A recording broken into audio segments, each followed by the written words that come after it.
Sanhedrin Mount Zion group prepares oil for third temple from Amona olive trees, proving claim to land.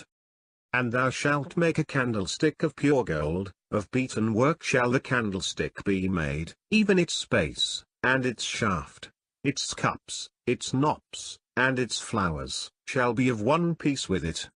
Exodus 25 hours 31 minutes. In preparation for the Third Temple, the nascent Sanhedrin and the United Temple Movement, UTM, under the auspices of the Mount Zion Association annually prepares olive oil that is richly pure and ready for use in the temple, but this year, the olives were harvested from a special orchard, intended to send a special light into the world that adheres to a prophecy with current-day political ramifications.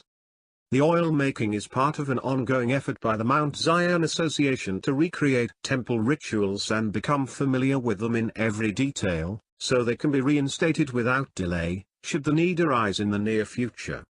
But making this olive oil is also an effort to bring about prophecy as written in the Bible. On Sunday, volunteers will harvest olives for temple oil in the orchards of Amona, a Jewish community in the biblical region assigned to the tribe of Benjamin.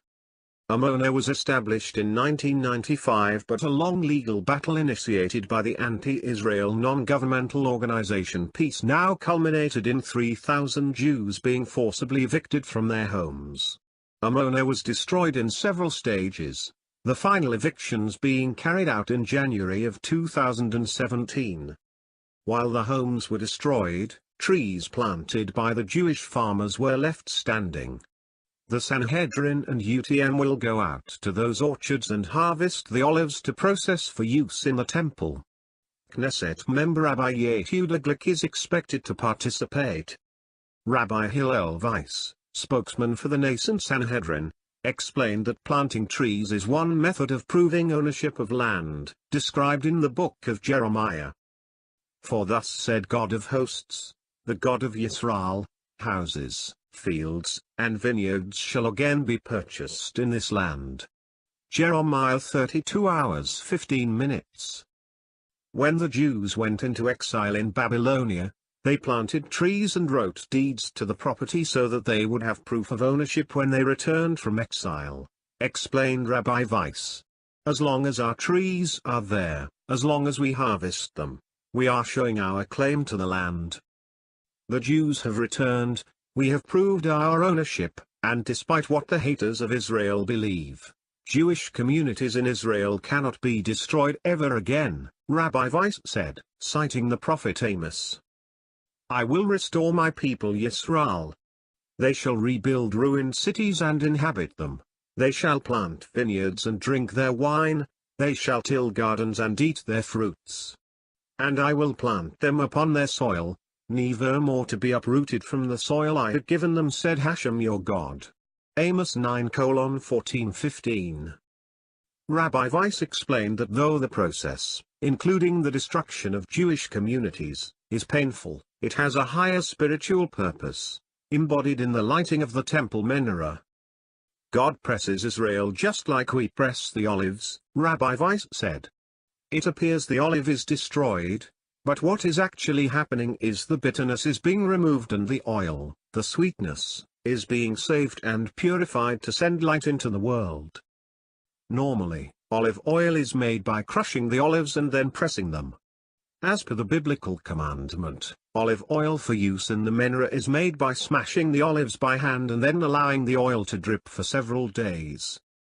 You shall further instruct the Israelites to bring you clear oil of beaten olives for lighting, for kindling lamps regularly.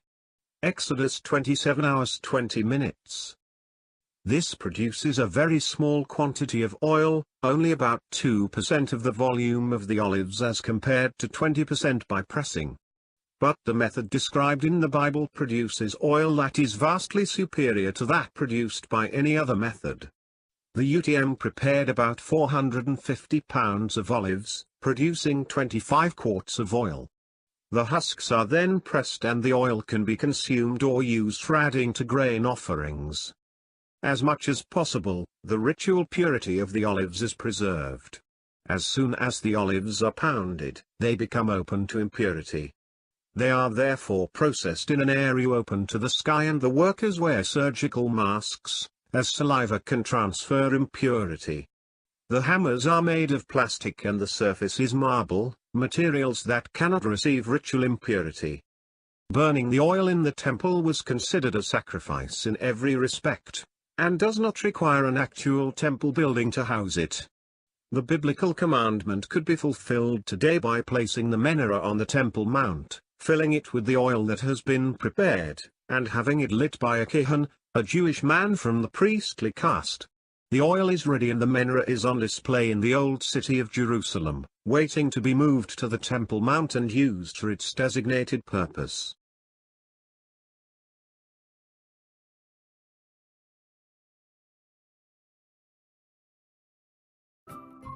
Thank you for watching. Please subscribe to us on YouTube. If you like, donate to us, visit home on the page PayPal.